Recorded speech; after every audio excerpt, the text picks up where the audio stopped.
Secretary. Whoa, we're a little early. We're just excited to see you guys. Okay, I realize we're a little early.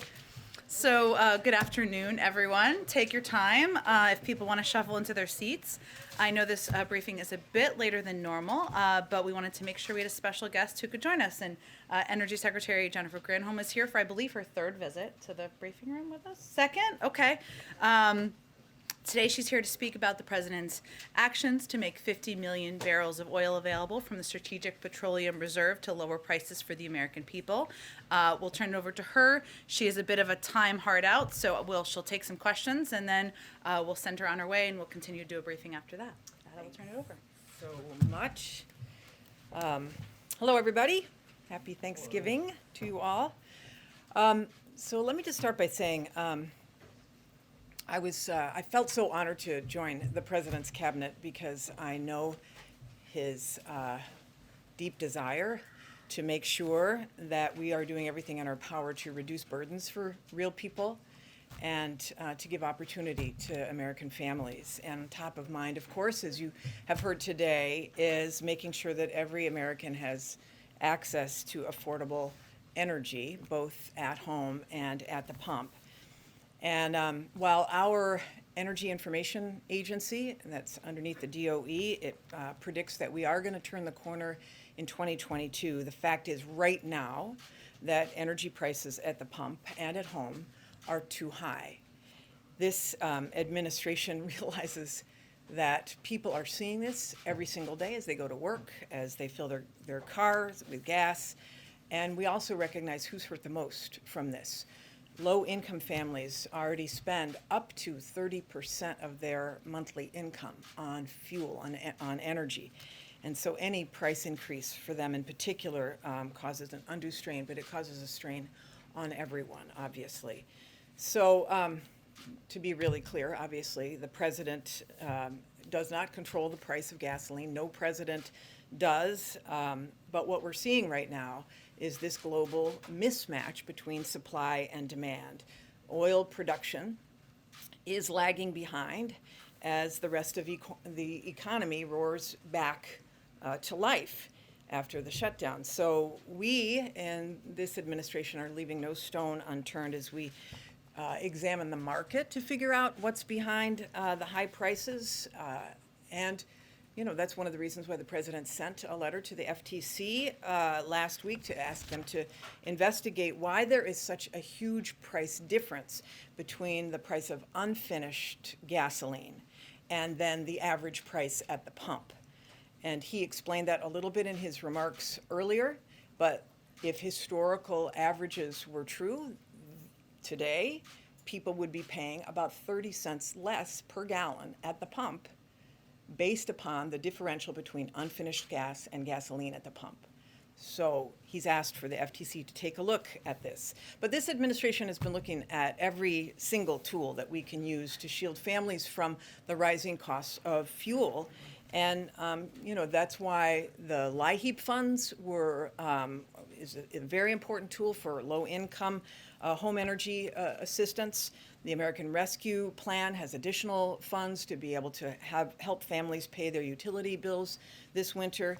And of course, the president today, as Jen just said, has announced that he's directing the Department of Energy to make up to 50 million barrels of oil from the nation's Strategic Petroleum Reserve, or SPR, available. We've been having these conversations with other major economies, as you've heard. And since that has been happening over the past few weeks, we have seen oil prices fall nearly 10%, which is, again, I think, a testament to the president's leadership on looking for every tool possible to bring down the price. Of course, oil is traded on a global market, and the more countries that can join us, the more the impact will be.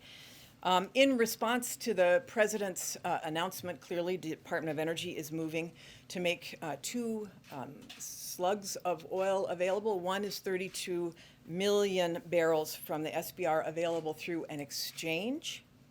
And that means that oil that is taken out today will eventually be replenished to the SBR with an additional premium a premium of additional oil when that amount is returned at a later date. And that's a tool that is very well suited to what we're experiencing right now, which is the high cost of gasoline, and knowing that over the horizon, the projections are that the oil prices and therefore, hopefully, the gas prices fall. So bridging that time is what the SPR is being used for. And then that also means that we will be accelerating 18 million barrels of oil from congressionally mandated sales that we are moving forward, 18 million barrels for that.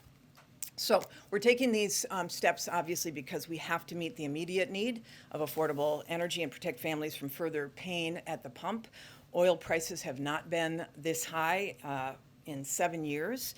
And to be clear, the president is prepared to use every appropriate tool to ensure that Americans have access to affordable energy today. Some, because low-income families and middle-class families and working-class people are suffering the most, he wants to make sure that he has got a robust array of tools, and he's prepared to evaluate them and use them. But as we look ahead, the situation shows that we've got to stop relying on one source of energy, especially from volatile sources. So we have a short-term issue and we have a long-term issue.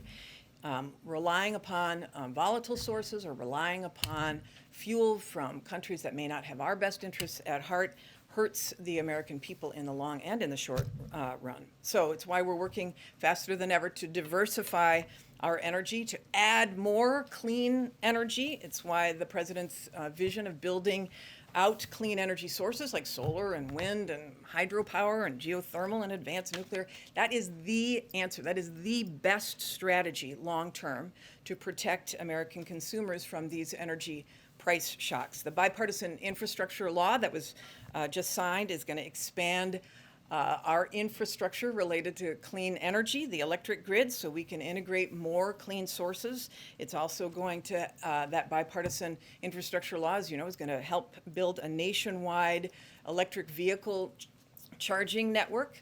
It's going to help us build those electric vehicles right here at home with $7 billion for the battery supply chain. I was just in Chattanooga yesterday at a ribbon cutting for a factory that is producing a component of batteries for the electric vehicle, creating 300 jobs in Chattanooga. That's just one tiny example of the whole ecosystem of the supply chain that will be created as a result of the bipartisan infrastructure law and then, of course, the Build Back Better agenda.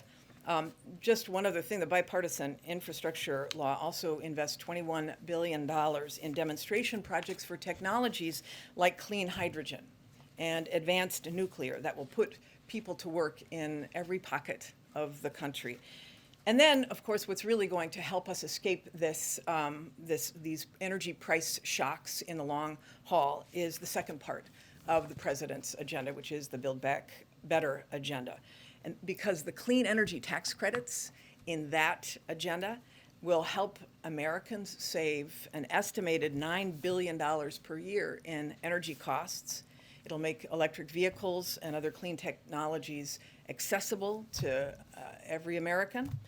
And historic investments in manufacturing and supply chains as well will put Americans to work making the technologies, not just batteries, but wind and solar and the vehicles, the whole array of clean energy solutions. So economists say that these bills together will ease inflationary pressures and grow the economy and create 1.5 million jobs every single year.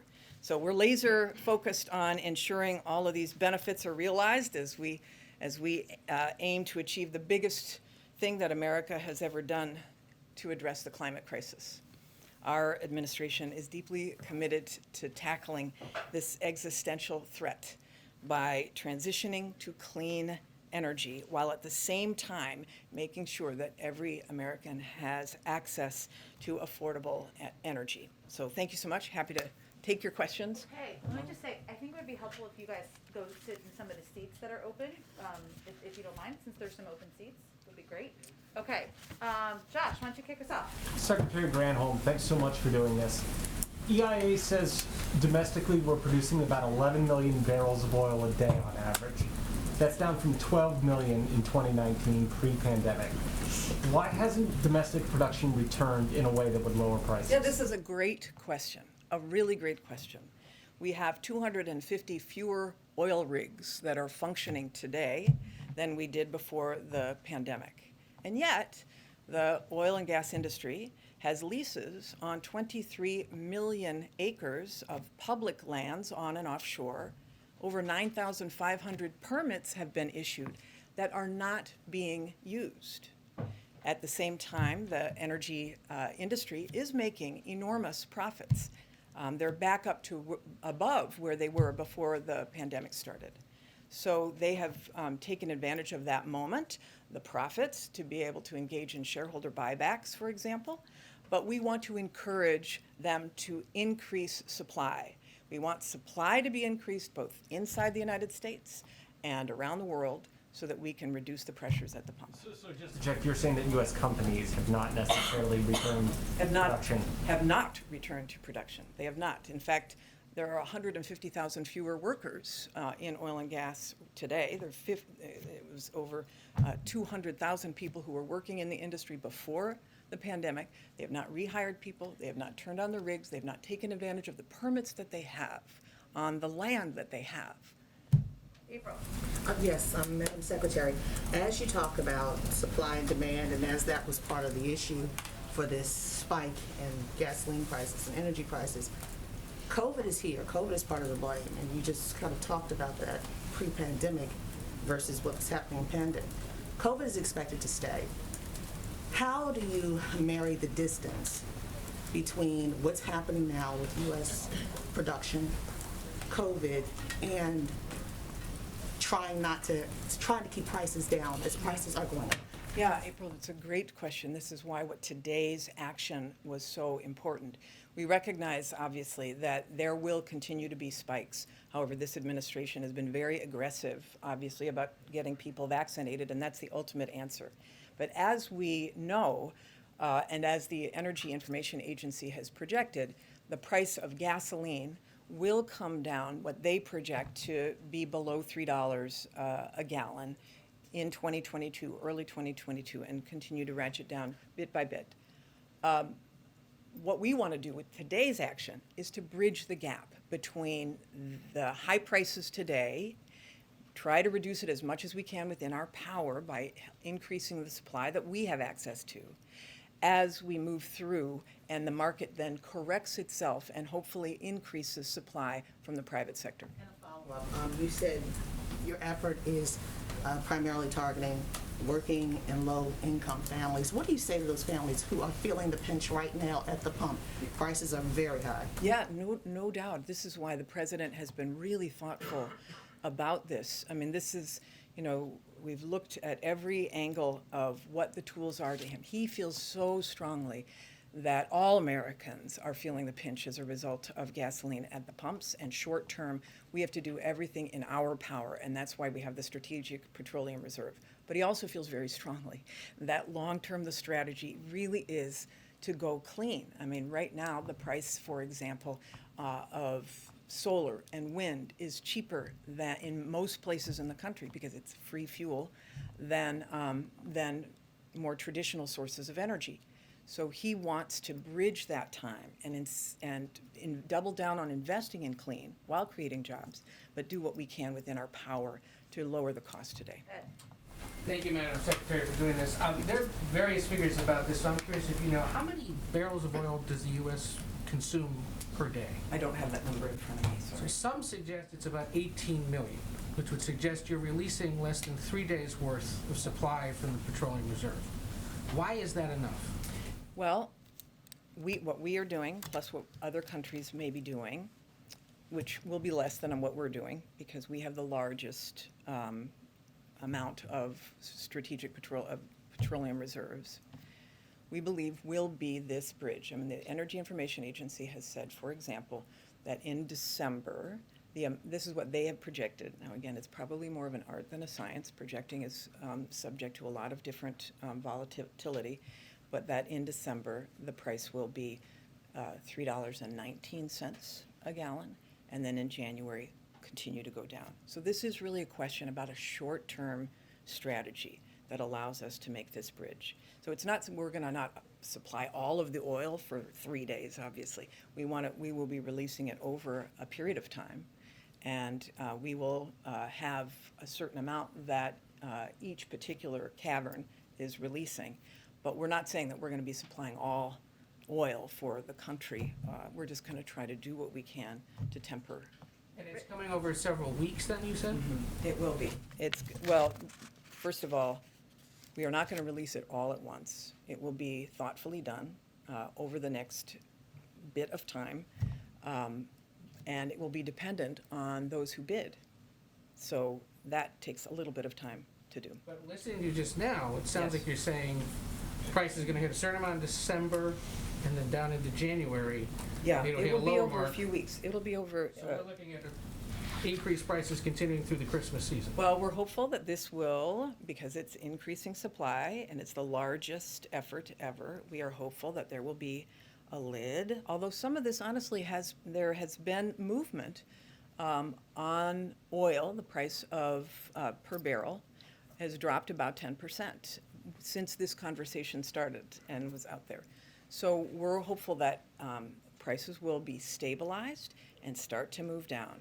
We are not saying that there is going to be some dramatic difference, but we also are recognizing, and everybody needs to, I think, be a partner in letting people know that last year was an anomaly because demand during COVID for gasoline was so low that the prices were so low. And when demand is high, the price goes up. And demand now has exceeded supply, and we are doing our part to make sure that we can alleviate as much of that pain as possible. Rachel. Thank you, Jen. Thank you, Madam Secretary. So bottom line, how soon will Americans see prices at the pump drop, and how long do you expect that to last? Yeah, I'm not going to make a prediction about how much and how long. What I'm saying is that this is the largest amount that we've ever done, and it won't happen tomorrow, but it'll happen over the next few weeks that people hopefully will start to see the difference. Before the end of the year, before the Christmas holiday? I think that people will start to see some tick down over the next bit. But again, we want to make sure that the gas prices at the pump are not being held artificially high for some reason. So as I mentioned, it is unusual that the price of gas at the pump doesn't drop at the same rate as the price of unfinished gas. And people would be paying 30 cents less per gallon if that had done that. So this is why the president sending the letter to the FTC was important. Called it a short-term fix, simply putting a Band-Aid on top of a longer-term issue. So should Americans be bracing for prices to go down just for maybe a couple of days or a couple of weeks and then go right back up again? Yeah, again, it's hard to predict what gasoline is going to do because it is a global market, but we are doing what we can right now because this is a bridge to a longer-term issue. It's a short-term pinch. We want to make sure we do what we can to sort of even out the market while these prices come down. And in the long term, of course, the long-term solution is to build clean, and that's what we're doing. Let's try to do like one so that we can get to more people. Alex, go ahead. Okay, I'll just link them together. Would you say this is like a one-off, or will this become policy for the U.S. to rebalance the market in this way whenever OPEC starts to keep supply tight? Yeah, I mean, this is an unusual situation because we're coming out of a once-in-a-century pandemic. And so we have a very unusual mismatch between supply and demand. I do know that the president has got a lot of tools that he is looking at, and those tools remain on the table. But this is an unusual situation. And one thing he mentioned, I'm sorry, in his speech was that China may do more as well. And I wondered if you could illuminate a little bit what he might be referring to. Yeah, I mean, China will make its own announcement, but I think the point is that the president has been doing everything he can to affect the global market as well by reaching out to allies who have, I mean, not everybody has a strategic petroleum reserve, and nobody's is as large as the United States. So. You addressed this in your comments, but I want to directly ask about are you concerned at all that the short-term message here for the short-term problem of please drill more oil undermines the administration with its long-term goal, which everyone talks about as a key goal of completely transitioning the country toward clean energy. I mean, it's two very different messages. It is, well, I mean, the message is that we are in a transition, and the transition does not happen overnight. And we recognize we're not going to flip a switch and be completely all clean because we haven't done the investment necessary. The president just signed the bill. So this is a short-term strategy to make sure that people are not hurting, and the long-term strategy to make sure that the country doesn't hurt into the future is to build clean. Monica, last one. You just mentioned, Madam Secretary, that the administration is still considering some other tools at its disposal. We saw the main one today. What are the other ones actively being considered and under what timeline? Yeah, I'll just say this, that the president has got a few options, and he will be the one to announce. All right. Okay. Thank you. Thanks, all right. Secretary Granholm, Thank for you, joining us appreciate it, and today. happy Thanksgiving again to everybody. All right, bye-bye. Okay. Couple more items for all of you, and then we'll try to get around to as many people as we can in the time we have left together. Yesterday, CISA and the FBI urged organizations to remain vigilant to ransomware and other cyber threats this Thanksgiving holiday. We've seen in the past that sometimes those threats, there's an uptick around holidays, so we're mindful of that. Their advisory is based on that. The advisory lists best practices and recommendations for organizations to implement, including multi-factor authentication, strong passwords, to identify IT employees for weekends and holidays in the event of an incident, and more. We urge organizations to take a look at this advisory and implement these best practices before heading into the holidays. And this info is available online at stopransomware.gov. Today, the Department of Health and Human Services began distributing $7.5 billion in American Rescue Plan payments to more than 40,000 rural health providers in all 50 states who serve Medicaid, Medicare, and CHIP beneficiaries. Healthcare providers in rural communities have historically faced significant financial challenges, which the pandemic has only made worse, and these payments are a key part of the administration's effort and commitment to keeping rural hospital doors open.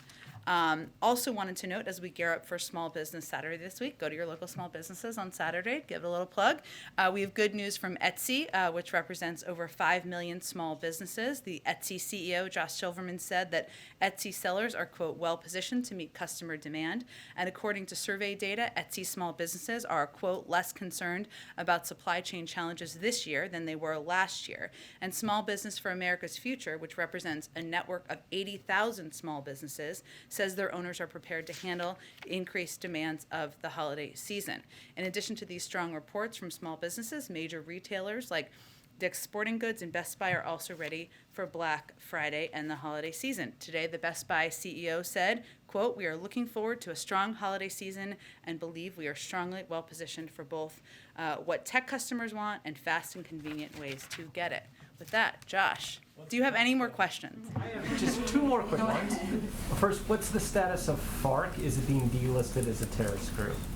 I don't have any update on that. I'm happy to check with our national security team and see if there's anything we can get to all of you. Secondly, Apple is suing the spyware firm NSO Group. The U.S. recently blacklisted NSO. Does the administration have any additional thoughts on these foreign companies operating in the U.S. that might be snooping in on political activists, journalists, and dissidents? How do you protect people who use their phones and make them feel safe? Well, I will also talk to our national security team about this. I suspect we're not going to weigh in too much, given it sounds like it's a case of litigation. But I will say, broadly speaking, obviously we're trying to do everything we can to help prepare and provide guidance to private sector companies and entities out there, many of whom are providers to customers and provide services to customers as we head into holiday seasons where we see upticks in cyber threats or ransomware attacks, to ensure that customers can feel confident and the American people can feel confident. And our view is that is a role the private sector and the public sector can and should play together. That's something we're uniquely doing in this administration that hasn't been done in the past. But I will check and see if there's more to offer on that as well. Alex. Thank you. Me, Alex. Okay. I was wondering- Or another Alex. There's another one over here. Either way. I wanted to know if the U.S. has been in contact with Saudi Arabia or Russia about this move, and what has happened as part of those discussions.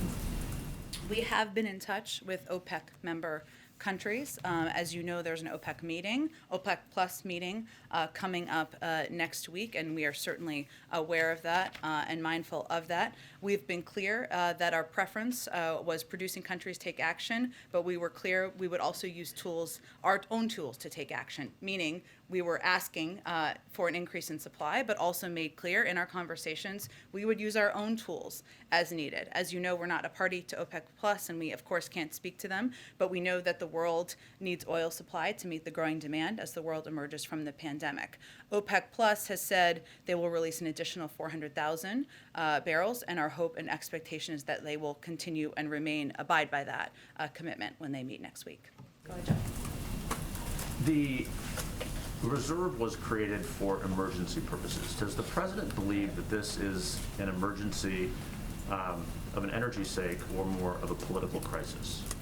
Well, we're emerging from a once-in-a-century pandemic, and the supply of oil has not kept up with demand as the global economy has emerged from the pandemic. So it's certainly something that we are not just experiencing here in the United States in terms of the supply issues, but many countries around the world globally are experiencing it, and the price of gas is also up around the world. I would note that this is not technically an emergency release, but tailored to market circumstances. The Department of Energy has brought authority to do exchanges, which, as you know, 18 million barrels of this sale is in fact congressionally mandated, and the other set of barrels is through an exchange. So we don't even classify it as an emergency. It's under the authority of the Department of Energy. But is this being done primarily to try and stave off a political crisis?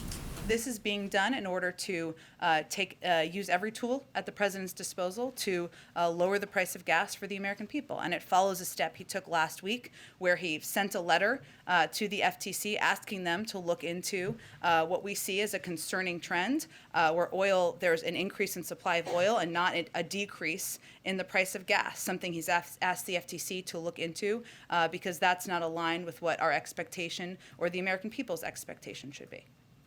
Go ahead. Thanks, Jen. Just following up on that, we've heard certainly from some critics who say that this should only be used for supply disruptions. Previously, House Majority Leader Steny Hoyer also said that it should only be used not for the rise in prices, but just a collapse in times of an emergency. What is your response to critics who say that this sets a dangerous precedent? I think our response is that we're emerging from a once-in-a-century pandemic. We're hopeful we're not going to face an emergence from a once-in-a-century pandemic in the future, and that we're using existing authorities, both in the form of moving up the 18 million barrels of sale that is congressionally mandated, and also using authorities that the Department of Energy have. And that as the President of the United States, or as the White House, or the federal government, we have a responsibility to do everything we can to ease the burden, cut costs for the American people. If there are other proposals out there, we'd be happy to hear them. But the President's going to use every step, use every tool in his toolbox to help address these costs for people across the country. And just one quick follow-up to Monica's earlier question. The White House is not ruling out any possible further action if the prices do not obviously settle down here. Could we possibly see that by the end of the year? Is that off the table? Well, we're continuing to evaluate. Obviously, we have a whole month left in the year, so I don't want to give you a timeline from here, but we'll continue to monitor prices, we'll continue to monitor supply, and this is obviously a top priority for the President. Go ahead. Well, and following up on all these as well, to be more explicit, do you rule out releasing more from the reserves if prices don't go down? I'm not going to rule out options from here. Obviously, we're emphasizing a significant step the President took today. The Department of Energy is preparing to take, as you heard from our guest at the briefing room today. We're looking at a range of options. We will continue to, but we feel this is an important step, something that, as the Secretary noted, over the last several weeks, as these discussions have happened and as other countries have announced parallel releases, we've seen the oil prices go down about 10%. But I don't have anything to predict, preview, or rule out for you here today. Just two more quick follow-ups. The Japanese were quoted this morning as saying they weren't certain yet when or how they would do this. So who exactly has committed, other than us, to doing this? Well, I think, one, there have been a number of countries who have already announced planned releases, including China, including India, Japan, Japan, I think, has the intention to, the Republic of Korea, and the United Kingdom. So there are a number of countries that either have or will. That's part of the discussions we've had. I don't want to obviously speak for them. These are just the countries we've had discussions with, I should say, to be more specific. There's no confusion, you're not the spokesperson for the Japanese. No, I have enough on my plate.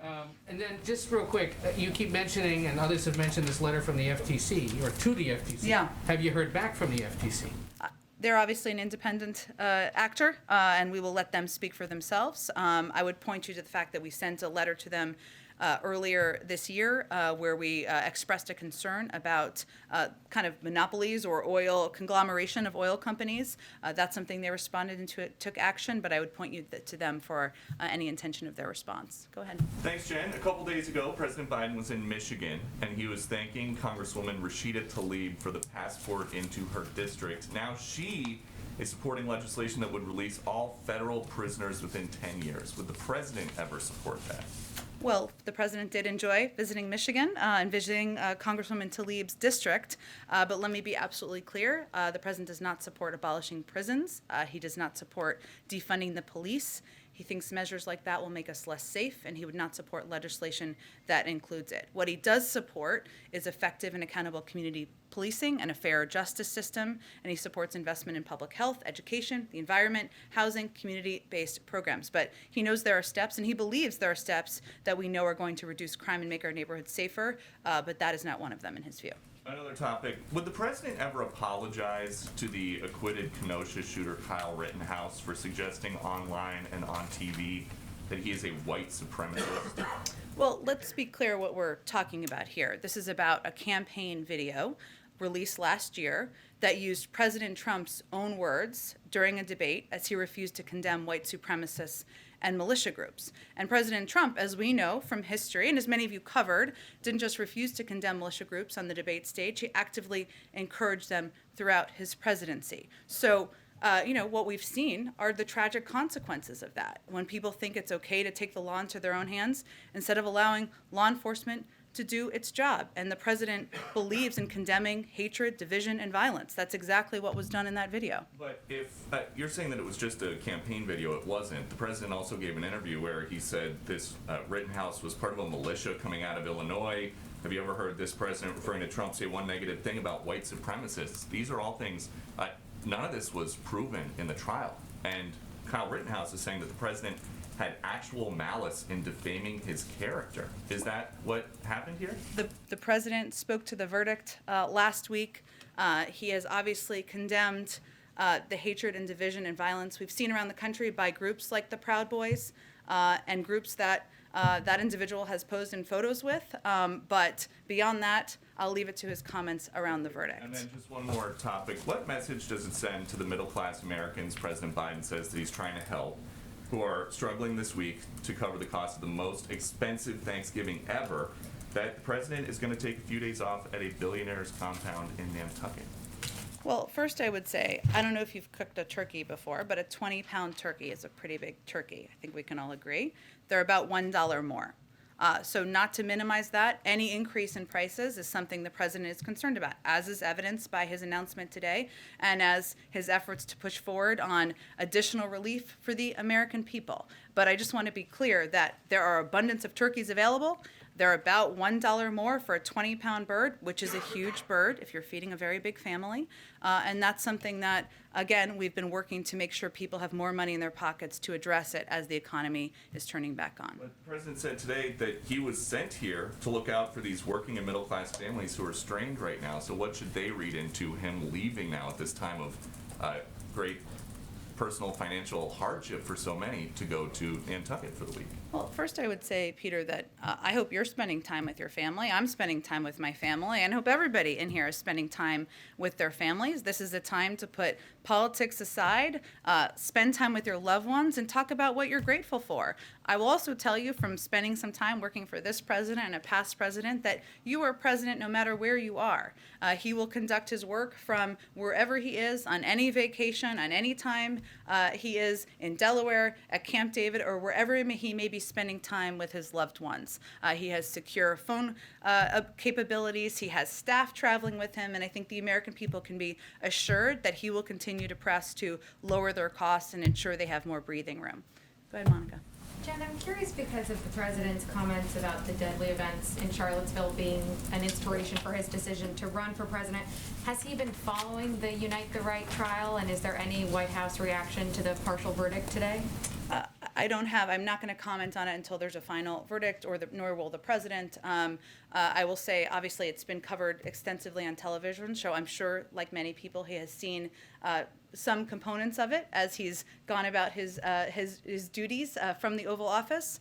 But I would just reiterate, broadly speaking, that the president has spoken to his concerns about the division that we've seen in the country spurred over the last couple of years, the allowance of violence in some cases, the fact that white supremacists have been able to run freely around the country in moments in protests, and that's of concern to the president. That is one of the reasons why he ran, and addressing racial injustice, certainly not something that will be done through any verdict, but is central to his objective as president.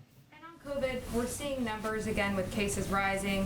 1,000 people a day are still dying, heading into what many experts fear could be a winter surge. Is the message from the White House a little bit shifting more to the virus is here to stay and going from pandemic to endemic, but heading into the holiday season where so many are traveling again, where it is so different from last year, as the president has noted? What can you tell people who are a little alarmed by these growing numbers? Well, first we would encourage people to look at some other numbers that are very encouraging, which is last year we had 250 million adults in this country who are unvaccinated because the vaccines weren't approved yet and highly at risk of illness, hospitalization, and death from COVID. People were not gathering with their family members last year. This year we've cut that number to 50 million adults who remain unvaccinated, given 82% of adults have received at least one dose.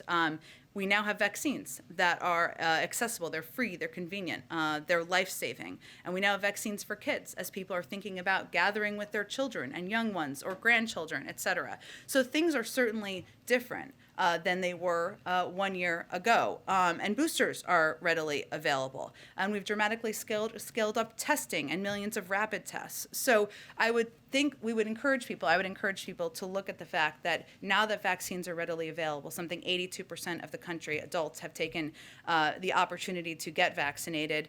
You're 9 times more likely to be hospitalized or die from the virus if you're not vaccinated. We are in a different place than we were a year ago. And certainly we have more work to do, but we're going to continue the fight against the virus. Go ahead, Steve. Back on the Strategic Petroleum Reserve, Sure. The president made note of the fact that this is the largest release ever, larger than after Hurricane Katrina, larger than after the 1991 Iraq War. The Energy Secretary, in response to Rachel's question, was not able to explain what impact this might actually have for drivers. So how did you arrive at 50 million barrels? Where did that number come from? It's the largest release ever. Why? What's the goal? Well, as I noted a little bit earlier, Steve, 18 million barrels of this sale was, in fact, already congressionally required, and the president's accelerating that, which is important for people to understand. Yes, it's a part of the largest release, but he just moved it forward a couple of months to provide immediate relief as we work to ensure there's a bridge. The remaining 32 million is in the form of an exchange, putting barrels on the market now in exchange for their return in the future, and the exchange is a tool matched to today's specific economic environment. But again, I would reiterate that we're facing a once-in-a-lifetime recovery from a pandemic, which has impacted us in many ways, including the cost of some goods around the world, including the cost of gas, and increasing the supply, something we've asked OPEC plus member countries to do, and we will continue to press them to do, but we're going to use every tool at our disposal to do that. And the president took this step because he's going to do everything he can to lower costs for the American people. He knows that the price of gas is something that is impacting people as they go into the holiday season, as they're working and looking at their budgets, and that's why he took this significant step today. I'm still curious how 50 million was reached, but I want to ask you also to follow up on Alex's question about China. The president made a point of saying that India, Japan, South Korea, and the UK would release, but he also said China may do more as well. Was he intending to separate China? Is China not publicly committed? You just said it a minute ago. I'm just trying to get some They clarity. announced last week that they were intending to, Steve. So why would the president separate China when he said that India, Japan, South Korea, and the UK would, but China may do more? Was he not wanting to speak for China? He doesn't want to speak for any country, but again, he's had conversations, as our national security team has, with any of these countries, and we'll let them speak for any announcements they have to make. Go ahead, Alex. Did President Biden bring up this topic with President Xi when they spoke? They did talk about it, which I think was in the readout we issued afterwards. But he specifically asked him to help out with They this did effort? talk about the supply out there. I'm not going to detail it any further than that. And secondly, on Ukraine, just a little bit more, do you have any updates on us on how the White House is assessing the situation there? Are there any plans for a phone call, for example, with President Putin? I don't have anything to preview along those lines at this point in time. I will reiterate that we remain in very close contact with our European partners from the State Department, a range of levels from the President's National Security Team.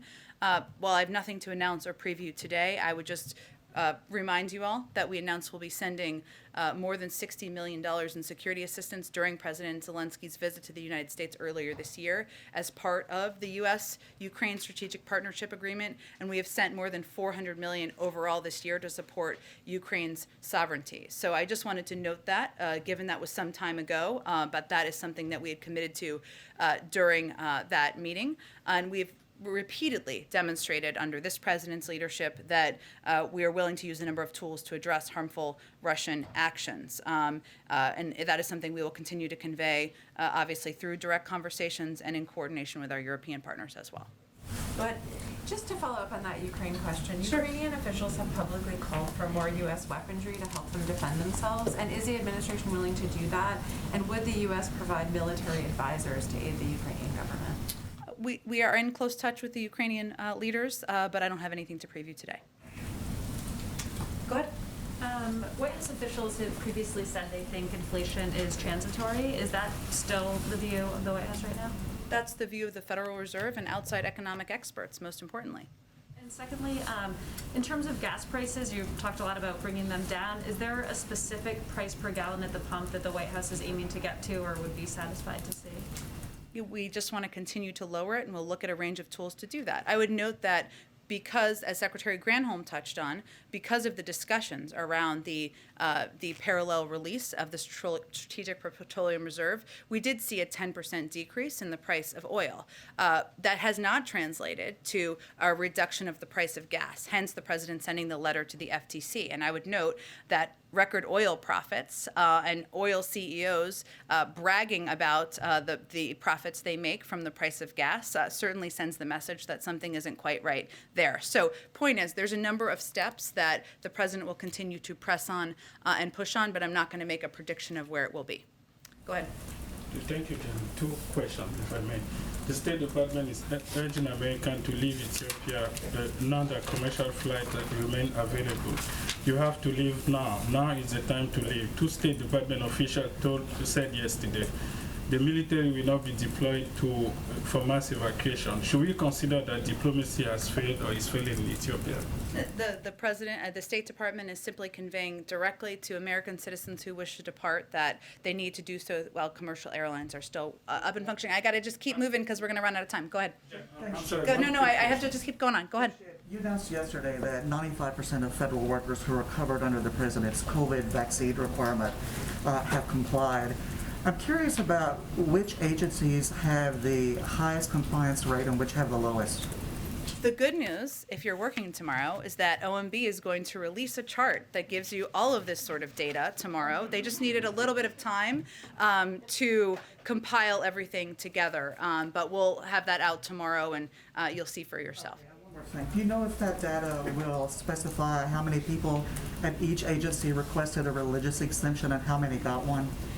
There are exemptions for a variety, not just religious exemptions. There are a couple of reasons for exemptions that is all done through HR. I haven't seen the exact chart or data, so I can't preview that for you, but we will be putting that out through OMB tomorrow. Go ahead. Just to look ahead on this issue of gas prices, when OPEC Plus meets next week, is the White House still calling on them to increase production to ease pressures in the longer term? Is that the big picture? Well, as I conveyed earlier, they have committed to, I believe I said, about 400 I'm correct here. Let me just get it right. Release an additional 400,000 barrels, I assume. And our hope and expectation is that they will continue and abide by that commitment. How worried are you that this announcement today could backfire and actually get them to say we're not gonna increase production at all? Again, we are communicating directly with them. I'm not going to speak for them. As you know, they have a meeting next week, and we have been in close contact with them for months now, conveying and advocating for an increase in supply, a release of supply to meet the demand. But also, we have been very clear that we would take actions if needed as well. Go ahead. Thanks, Jen. A month ago, you said that the president would, in the coming weeks, lay out options to fundamentally alter the filibuster. Can you give any update on that? I don't have any update. He spoke to this, as many of you know, at a CNN town hall a couple of weeks ago himself, but I don't have anything in addition to preview. You said coming weeks, so should we expect something by the end of the year? Or? We'll see. We'll see. We have a few more weeks in the end of the year. Go ahead, April.